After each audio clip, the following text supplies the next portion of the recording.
In the many years that I've been working with musicians, performing, gigging, and teaching music, I've come across so many people that do not know how to correctly assemble and put back together a mic stand without wrecking it completely. In today's video, we're going to be looking at how to properly do this using a Hercules mic stand and a K&M mic stand, just for comparison and a variation. If you already know how to assemble a mic stand, it might be worth just watching this to see if you've missed anything. And for those of you that have never done this before, I highly recommend that you check it out. So let's get into it. So first off, starting with the Hercules mic stand, you'll probably pick up a mic stand and it's already folded away like this. And the first thing you want to do is unscrew the latch and extend the bottom half of the mic stand. Then you're going to take the tripod legs and open them up so that you can place the mic stand on the ground. Now, there are many different kinds of mic stands on the market, so I'm going to show you how this one operates. With this one, Hercules has this really cool trigger switch where if you pull it, you can adjust the height of the mic stand. So essentially, this is almost like a straight mic stand, and I'm pretty sure this is a signature design of Hercules with the trigger latch to extend the mic stand up or down. You don't even need to add that much pressure or force to it, just a little squeeze and you can adjust it. Next, we've got this other latch here, which will allow you to extend the top half of the mic stand. Again, you can get some pretty good height with this. Really simple to do, just loosen up the latch and raise the top half and you're good to go. Now, one of the cool things about this Hercules mic stand is it is actually a boom stand hidden away in what looks like a straight mic stand. But what you can do is if you lift up the top half as high as it can go, you can then turn it to the side and then you can turn it into a boom stand.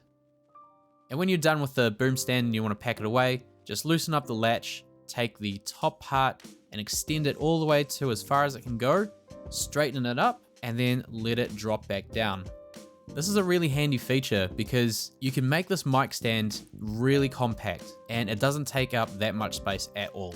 The only thing that I've come across with this is any musician or person that's never used a Hercules mic stand, they always never seem to be able to figure out that there is a hidden boom stand inside the mic stand. So I kind of have to show them every single time. But whenever I set up the mic stand, I always set it up in a boom position, just so that people don't have to try and figure it out for themselves.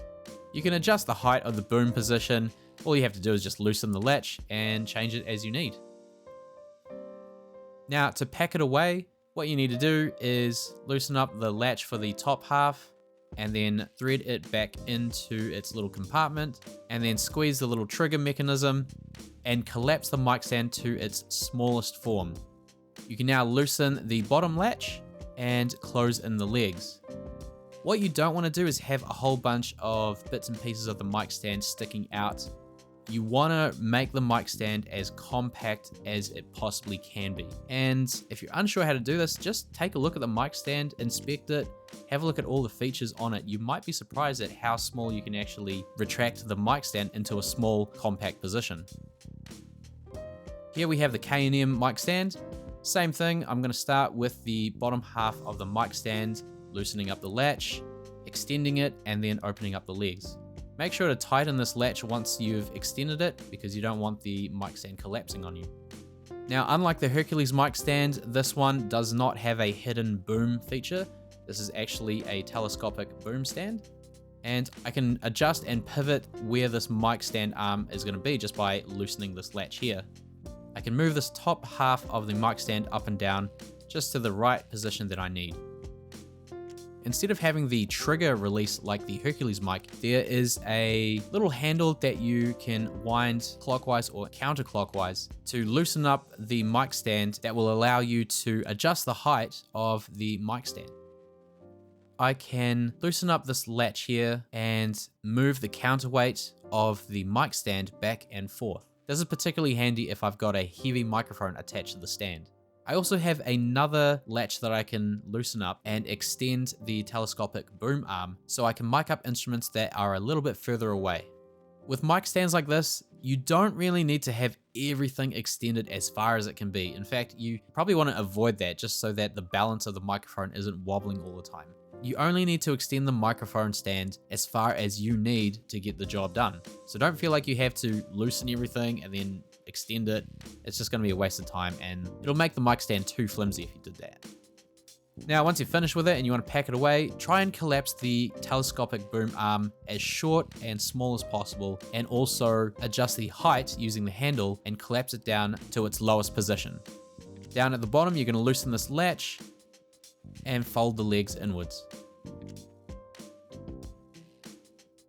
Something I see people doing wrong all the time with mic stands is over tightening the latches and screws and all the moving parts on the mic stand. You don't actually need to turn these very hard. Start off with just a very small finger tight grip, and if it's still a bit loose, you can add a little bit more, but just please do not tighten them to a death grip. Otherwise you're gonna wreck the thread inside it, and then it will no longer work and function as you want it to. The same goes for the top half of the Hercules mic stand. You don't need to be turning this too hard, just a little bit. A little bit goes a long way, and to be honest, if you just started with just a little bit and then look for any signs of the mic stand slipping or collapsing in on itself, that's when you'd want to add a little bit more force and tighten up just a little bit more. But again, please do not add a death grip to the latches and tightening it. It's a very common mistake. Everybody does this, especially people who are inexperienced with using mic stands or music gear. When I was teaching music to students, this was the common reason for mic stands falling and sloping and dipping on stage mid-performance. On the K&M mic stand, it's the same thing. It doesn't really matter which mic stand you're using. You don't want to be over-tightening the thread on these latches. I will say though, if you buy a cheap branded mic stand, you will probably find that you need to tighten a little bit more than a more expensive, reliable brand. But again, if your mic stand starts dipping and collapsing in on itself mid-performance, it usually will have to do with either the latches aren't tight enough or the thread is completely gone and you can no longer tighten it anymore. As you can see in this K&M mic, I only used a little bit of force when tightening this, and it's steady, it's solid, it's in place. I don't even need to try. The Hercules trigger switch already has like a default setting for the latch, so you don't need to worry about it. But for other mic stands that have this little handle that you need to tighten, yeah, again, just be careful with this one. You don't want to over tighten this, otherwise it makes it very difficult to readjust mid-performance or for any other musician working with them. Now over here we've got both the Hercules and the K&M mic stand, and one of them is set up wrong and the other one is set up correctly. The Hercules mic stand has the center rod touching the ground. This is a big no-no. You do not want this to happen. The reason for that is when you're performing on stage, you're going to get some vibrations on the ground from low frequencies and even just people walking around on stage. And those vibrations are going to travel up the mic stand, and the microphone on that mic stand is going to pick up those vibrations. You'll notice that all mic stands come with rubber feet. These rubber feet are to help absorb the vibrations from the ground so that it doesn't travel up the mic stand into the microphone. So an easy fix for this is you just need to loosen up this latch and then pull up the center rod until it's no longer touching the ground.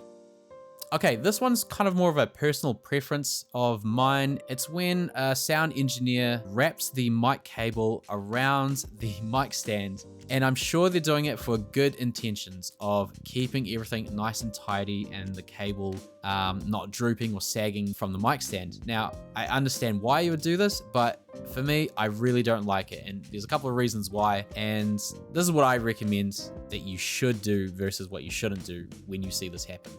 So first off, when you've got the cable wrapped around the mic stand like this, essentially what's happening, depending on how tight the cable is and how much slack there is, you're just putting more stress and strain on that cable.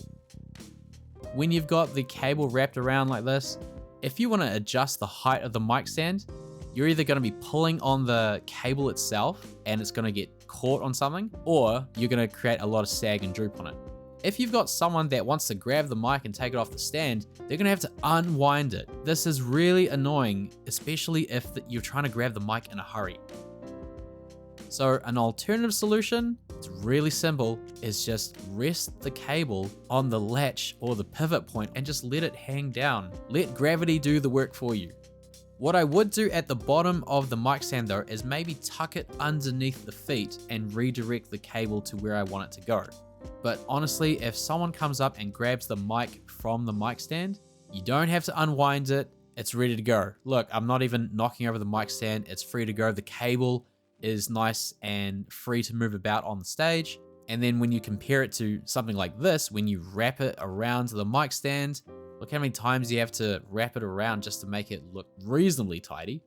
Maybe it's me. That's just my personal preference. I wouldn't recommend doing that. But I've got an alternative solution for you if you really need some really good looking cable management and you want it to look neat and tidy.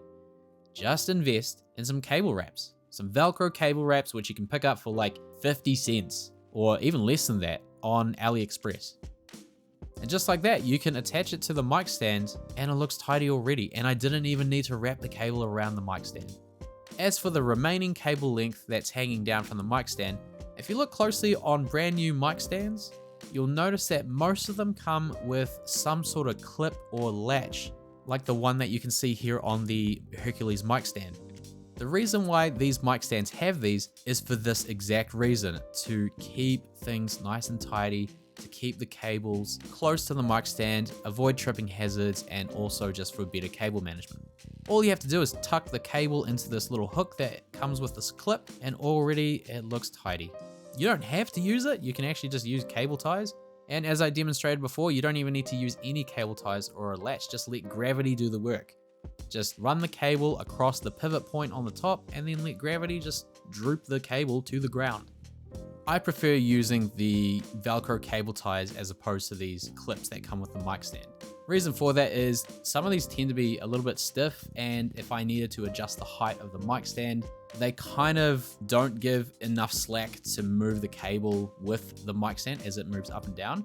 Whereas a Velcro cable tie or a cable wrap, they seem to move with the mic stand, like they travel across the mic stand smoothly as you adjust it. So that's my recommendation. I've got the mic pretty close to my face or my mouth.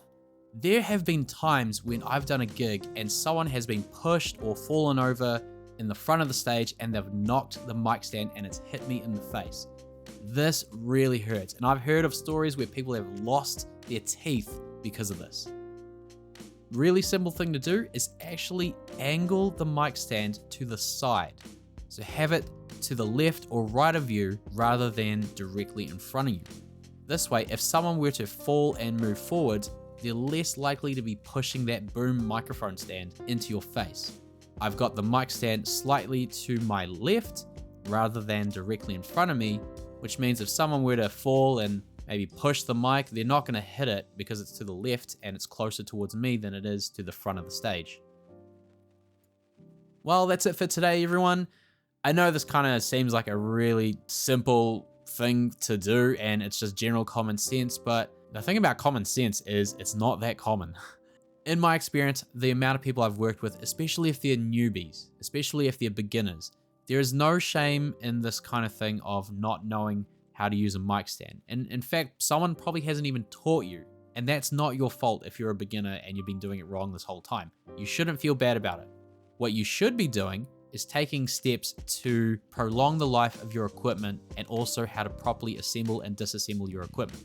So don't feel bad, but what I encourage everyone to do is that if you see someone doing something wrong with these mic stands, like over tightening the threads or putting the center middle part of the mic stand touching the ground, just give them a little bit of advice, help them out, and teach them how to do it. But make sure you teach them in a really nice, friendly way. Don't crucify them for doing something wrong that they probably didn't even know they were doing wrong in the first place. Just pay it forward and help each other out. Thanks for watching, everyone. I'll catch you later.